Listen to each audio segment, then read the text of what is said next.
Or recording is rolling. Today is Thursday, May 19th. All right, so here's the plan. I've had a few activities lined up and sort of never got around to, so we're gonna knock out one of them today. You guys see this template on your desk? All right, so I would I'm gonna give you guys the fast version of this. If you want to cut this out and do this in class, you can. If you want to take a step at home and get together, you can. But because I do want to also go over all the FRQ solutions with you guys, but I don't want to run out of time today. And then you know what else we never got to with blasting off bottle rockets. So that's the plan tomorrow. Let's have an outside day. We're outside, blast off some bottle rockets. Okay. And then you know what else we have to cover too is I do want to do a crash course of quantum mechanics with you guys. So I have a plan for that. So we'll take a day and I'll very quickly give you guys a quick rundown on that. But let's take a look at these calculators. Right, so this template right here is a calculator. Ooh, getting a phone call. Let me pause this recording. Pause. Recording is resumed. Right, so this is a calculator. If you cut out both circles, then all right, so that would make it look like this, right? Look like this. Okay. And if you punch a hole right in the middle, okay, then you can put through either some kind of axle. It could be a pin. There's also a bunch of paper clips floating around. Paper clips is a really good axle. So you can like spin these like this. You guys see this? Ooh, look at that. Okay. Now, how is this a calculator? And why would this be useful? When would this be useful? So I suppose it's like 50 years ago. It's like early 1970s. Did they have a lot of these lying around? No. In fact, if you didn't have something that had this much calculation power, probably you'd take up a good size of the room, right? Wait, how do we even conduct the Apollo missions, like send a rocket to the moon and back without like they had something called a slide rule, which I don't think they manufacture anymore because, well, anyway. But this is a version of that. This is a slide rule, but it's just circular, right? So yeah, you guys get to learn. Now, one thing I do is you guys notice that the numbers are spaced out weird, right? Like here's the 1, here's the 2, here's the right. See how it starts out really spaced out and they get closer together, right? Now I should tell you guys I stole this template off a YouTube channel called Mathologer. Just took a screenshot and then cut this out. And they were saying there's an interesting way to space it out. The numbers are spaced logarithmically. Suppose you have a rubber band. Now rubber band can be stretchy, right?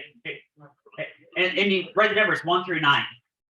Okay. And then you fix number 1 right, or anyway,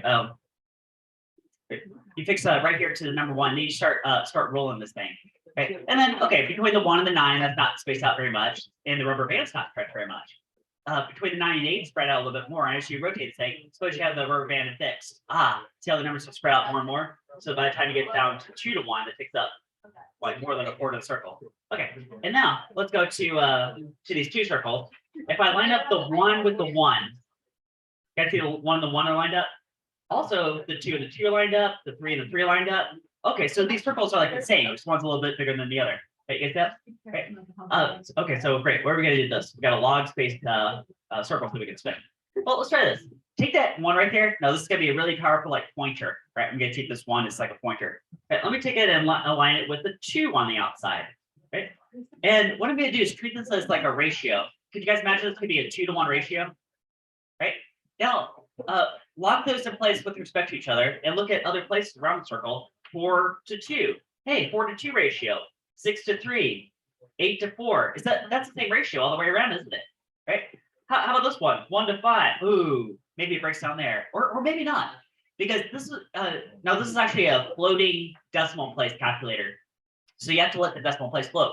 A 1 might be a 1, or it might be a 10, and 10 over 5. That's also 2, isn't it? Right? Is it 1.2 to 6? Well, 12 over 6, that's also a 2-1 ratio. Let's try this. Let's do one more. Let me take the 1 that's lined over to a 3. So now I've rotated the circle, right? Now I've got a 3 to 1 ratio. Check. 6 over 2, 9 over 3, 1.2 over 4. Well, 12 over 4, that works. All right, okay, so you guys see the ratios are the same. No matter how you spin this thing, the ratios are the same everywhere. Okay. Now you can take advantage of that to do multiplication and divisions. I'm just going to flash up notes from my class where I was doing some scratch work so you guys can see it. Because the fact that the ratios are the same, for example, a 2 to 1 ratio is equal to a 6 to 3 ratio. That'd be like the outside compared to the inside numbers. You guys see that? Right? If you did not know any one of those, could you just do some cross multiplication and solve real fast, right? Especially if you park a one in the denominator of one of your fractions, that's to say that you're using this one as a pointer, right? The inside one, like this yellow one, right? So maybe you want to know what is 2 times 3. Well, you just take 3, cross multiply it, and you would get 6. Suppose you didn't know it. Obviously, I'm giving you guys a real basic example here, right? So a slightly trickier one, right? 2 to 1 is same as 7 over 3.5, right? So if I take here's how I'm actually going to use this. Take this inside one, line it with the outside 2. That's my 2 to 1 ratio. Right over here, I see 7 to 3.5 is also a line, right? So I could do this trick. 2 times 3.5 is 7. Or if I wanted to know what is 7 divided by 3.5, all I have to do is see what's aligned over the 1, and it's 2. So my pointer points to the answer in terms of division. Right, there's that. Okay. Let's try. I tried a weird one. So I just picked 2 random numbers, which I don't know, maybe subconsciously I picked these because I realized after the fact these are actually Fibonacci numbers. So the ratio should be pretty close to the older ratio. But let's see how this would work. 89 over 55. Okay, so yeah. All right, so I'm gonna find 89 on the outside. That's like, well, it's listed as 8.9, but remember, I'm gonna float the decimal place. 55. That's, well, here's 5.5, so I can align it like this. All right, so there's my question ratio right there, 89 over 55. Okay. Then I lock those circles in place with respect to each other. Find the 1. That's it's pointing real close to the 1.6. Right? And if I check it on the digital calculator, it comes out like 1.618 something. Right? Yeah. You know what else you can do with this? Is you can take roots, like for example, square roots. Guys, a root is a square root. Is that a power of 1/2? Like 9 to the 1/2 power, the same thing as square root of 9, right? And now for this one, you don't actually need both circles, you just need either. So you see I'm down to just one of the circles now, right? So I'm going to locate the 1 and locate the 9, which are right here.